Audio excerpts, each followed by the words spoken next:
Wow, crazy day, just like every day has been for the past 21 days. That's right, y'all, we're 3 weeks into this hitchhiking to all 50 states journey. I did not think that we would get here today. I thought we were going to stay in Page, Arizona near Lake Powell. But we caught a ride from Robbie, made it down here to Flagstaff, and tomorrow morning we have a ride from Courtney, who we met up in Page, who's going to be driving us all the way to Albuquerque. So we're on track, and just like that, the day turns around. Today was a very hot desert day. Declan and I were just going delirious standing out there in the sun. We were a little bit weirded out at times the past couple days, and vibes has not been the best. And so then it's good that, everything can change just like that. And this is a constant reminder. You just have to put yourself out there. Literally. If anything, hitchhiking has taught me this one thing. If you put yourself out there for long enough, something will happen. You'll get a ride, right? So you will succeed at hitchhiking if you just stay out there long enough. And then that's just a lesson, that's a lesson for life, My buddy Tyler and I, we talk all the time about business. And one thing we always say is who's willing to take the punch to the gut longer, right? If you're willing to stay in the game longest out of everyone, you're going to win.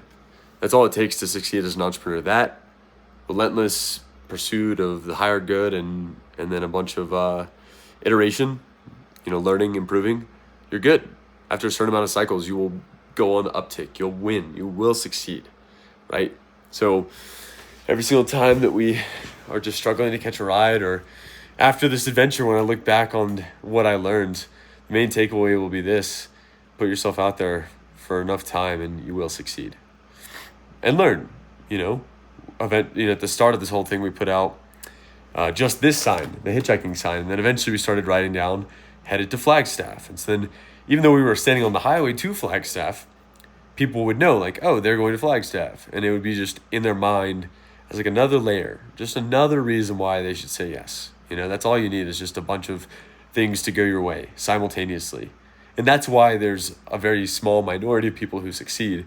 It's because not many people are willing to stay in the game long enough for enough things to click in their favor, to go their way, right? So if you stay in the game long enough, if you put yourself out there enough times, if you're willing to go into the fire enough times, right? It's like Damascus steel.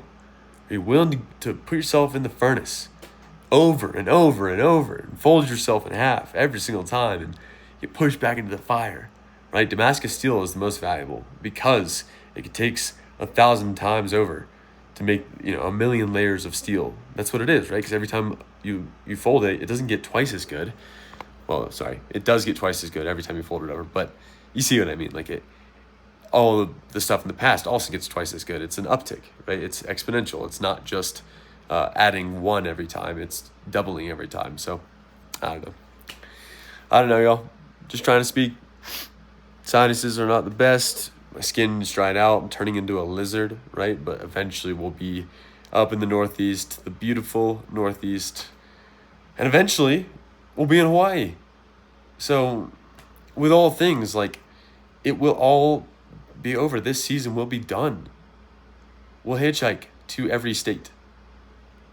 And then we'll look back on it wow, when we were in Fargo, North Dakota for the first one, and just gut-wrenched and just not ready to step outside. And even before we were in the hotel room that first morning, the night before when we flew in, the day before, right?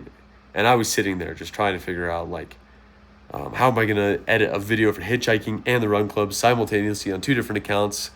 And where I quickly learned that that's not going to happen, right? And then just the gut feeling in the airport of before Declan landed, I was 40 minutes there before him. They're 40 minutes, but whatever. You know what I'm trying to say. For those 40 minutes when I was there before him, that gut-wrenching feeling of oh, this is actually happening. I'm responsible for both of us, and I have no idea what I'm doing. That's it, y'all. Who's willing to put themselves out there for a long enough time? We walked out of the airport, and 6 minutes later, we had our first ride from the guy that sat next to Declan on the plane.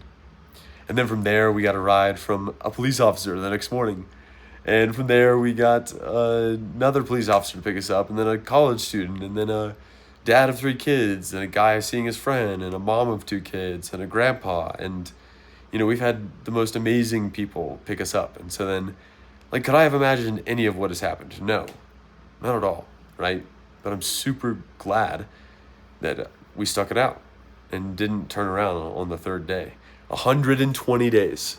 120 days. That's what it's going to take. You know, I think there's 112 actual hitchhiking days, and then we have a couple days in Hawaii. But in total, let's say 120 days, 4 months, right?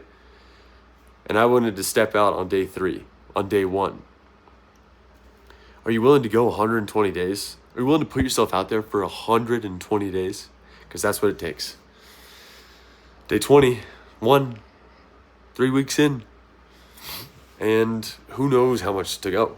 But here we are, 11 states.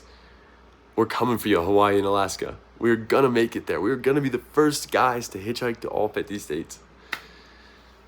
It's going to be the adventure of a lifetime. It already is. Why not us?